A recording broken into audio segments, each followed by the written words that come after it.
বলিউডে আবারও ফিরছে শাহরুখ দীপিকা ম্যাজিক, আর সেই সঙ্গে রূপালী পর্দায় অভিষেক হচ্ছে সুহানা খানের। বহু প্রতীক্ষার পর শাহরুখ খান এবার হাজির হচ্ছেন অ্যাকশন ড্রামা ঘরানার নতুন সিনেমা কিং নিয়ে, যেটির শুটিং শুরু হচ্ছে 18 মে থেকে মুম্বাইতে।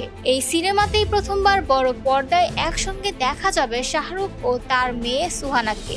যদিও সুহানা এর আগে ওটিটি প্ল্যাটফর্ম নেটফ্লিক্সের জন্য জোয়া আখতারের দ্য আর্টিস্ট সিনেমায় অভিনয় করেছেন, তবে কিং হবে তার প্রথম প্রেক্ষাগৃহমুখী ছবি। বাবার সঙ্গে তার এই স্ক্রিন শেয়ার নিয়ে ইতিমধ্যে উচ্ছ্বসিত দর্শকরা। আর এই জল্পনা কল্পনার মাঝে অবশেষে নিশ্চিত হলো শাহরুখের বিপরীতে থাকছেন দীপিকা পাডুকোন। পাঠানের পর আবার বড় চরিত্রে দেখা যাবে এই সুপারহিট জুটিকে।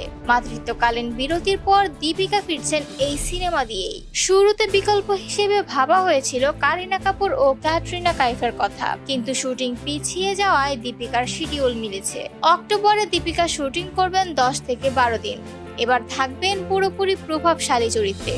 শাহরুখ, সুহানা, দীপিকার পাশাপাশি সিনেমাটিতে থাকছেন অভিষেক বচ্চন, জয়দীপ আহলাওয়াত, আরশাদ ওয়ারসি এবং অভয় ভার্মা। একটি গুরুত্বপূর্ণ চরিত্রে অমিতাভ বচ্চনের যুক্ত হওয়ার সম্ভাবনাও রয়েছে। সিনেমার সঙ্গীতে রয়েছেন অনিরুদ্ধ রবিচন্দর, গান সুর করবেন জনপ্রিয় জুটি শচীন জিগার। শুটিং হবে ভারত ও ইউরোপের নানা লোকেশনে। সিনেমাটি পরিচালনা করছেন পাঠান খ্যাত সিদ্ধার্থ আনন্দ। কিং মুক্তি পাবে 2026 সালের শেষ প্রান্তে। বলিউড ভক্তদের জন্য শুরু হলো রোমাঞ্চকর অপেক্ষা।